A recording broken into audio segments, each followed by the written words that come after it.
வணக்கம். இன்றைக்கி நம்ம அறிவோம் ஆன்மீகம் சேனலில் எதை பற்றி பார்க்க போகிறோம் அப்படின்னா, பங்குனி உத்திர பெருவிழா. பங்குனி உத்திரம் தினம் அன்னைக்கு தினத்தில் விரதம் இருந்தீங்கன்னா என்ன சிறப்புகள் உங்களுக்கு சேரும் அப்படின்றத பற்றி தான் பார்க்க போகிறோம். வாங்க பதிவுக்கு போகலாம். பதிவுக்கு போகிறதுக்கு முன்னாடி நம்ம அறிவோம் ஆன்மீகம் சேனலை இது வரைக்கும் சப்ஸ்கிரைப் பண்ணாதவங்க மறக்காமல் சேனலை சப்ஸ்கிரைப் பண்ணிவிடுங்க. பங்குனி மாதத்தில் வரக்கூடிய உத்திர நட்சத்திரம் சேரும் நாளை தான் பங்குனி உத்திரம் அப்படின்னு சொல்கிறோம். இந்த நாளில் பல தெய்வீக திருமணங்கள் நிகழ்ந்ததாக புராணங்கள் சொல்லப்படுது. அதனால் இது திருமணங்களுடன் நெருங்கிய தொடர்புடைய நாளாக கருதப்படுது. இந்த வருஷம் 2026 பங்குனி உத்திரம் என்னைக்கு வருது அப்படின்னு பார்த்தீங்க அப்படின்னா, மார்ச் 31 காலை 4:50 தொடங்கி ஏப்ரல் 1 காலை 5:47 முடிகிறது. ஆனால் பௌர்ணமியும் உத்திர நட்சத்திரமும் பௌர்ணமி திதியும் சேர்கிற நன்னாள் தான் பங்குனி உத்திரம். அதனால் நம்ம மார்ச் 31 உத்திர நட்சத்திரமாக இருந்தாலும் ஏப்ரல் 1 தான் நம்ம பங்குனி உத்திர பெருவிழா நாளாக கருதணும். புதன்கிழமை அன்னைக்கு இருக்குது பங்குனி உத்திரம். இந்த நன்னாளில் பல கோயில்களில் தீர்த்த யாத்திரை, கும்பாபிஷேகம் போன்ற சிறப்பு பூஜைகள் நடைபெறும்.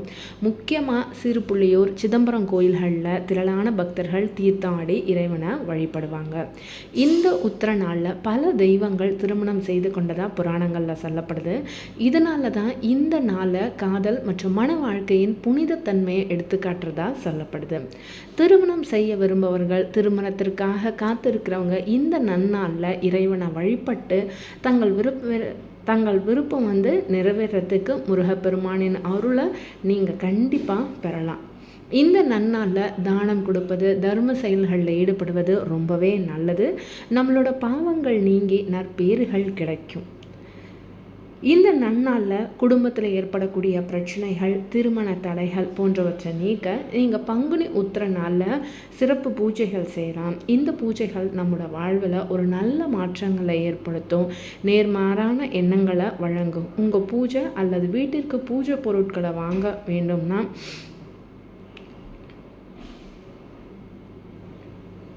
கண்டிப்பாக கோயிலுக்கு ஏதாவது ஒரு பொருளை வாங்கி கொடுங்க. பங்குனி உத்திர நாளில் தமிழகத்தில் பல்வேறு கோயில்களில் சிறப்பு பூஜைகள், திருவிழாக்கள் நடைபெறுகிறது. முக்கியமாக கோயில்களில் திருக்கல்யாணம், அபிஷேகம், தீபாராதனை போன்ற சிறப்பான நிகழ்ச்சிகள் அனைத்தும் நடைபெறும். இந்த நன்னாளில் நீங்கள் இறைவனை வழிபடுவதன் மூலம் நம்முடைய வாழ்வில் நல்லிணக்கம், செல்வம், பொருள், ஆரோக்கியம் இந்த மாதிரி நற்பேறுகள் அனைத்தையும் நீங்கள் பெறலாம். குடும்பத்தில் அமைதி, திருமண யோகம், திருமணத்திற்காக காத்துட்ருக்கிறவங்க கண்டிப்பாக இந்த ஒரு நன்னாளில் முருகனை நினச்சி நீங்கள் வழிபட்டீங்கன்னா கண்டிப்பாக உங்கள் எண்ணம் ஈடேறும். இந்த நன்னாளில் முருகப்பெருமான் ஆலயங்களில் வெகு விமர்சையாக இந்த நன்னாள் கொண்டாடப்படுது. பால் காவடி எடுக்கிறது, அழகு குத்தி தங்களோட வேண்டுதலை நிறைவேற்றுவாங்க. அறுபடை கோயில்கள், அதாவது திருப்பரங்குன்றம், திருச்செந்தூர், பழனி, சுவாமிமலை, திருத்தணி, பழமுதிர்ச்சோலை, இப்படி எல்லா கோயிலுமே பங்குனி உத்திர நன்னாள் சிறப்பான ஒரு பூஜையோடு இருக்கும். கண்டிப்பாக எல்லாரும் இந்த உத்திரத்தை சிறப்பாக கொண்டாடுங்க. முருகனோட அருள் பூரணமாக பெறுங்க. இந்த பதிவு உங்களுக்கு ரொம்ப பிடிச்சிருக்கும்னு நம்புகிறேன்.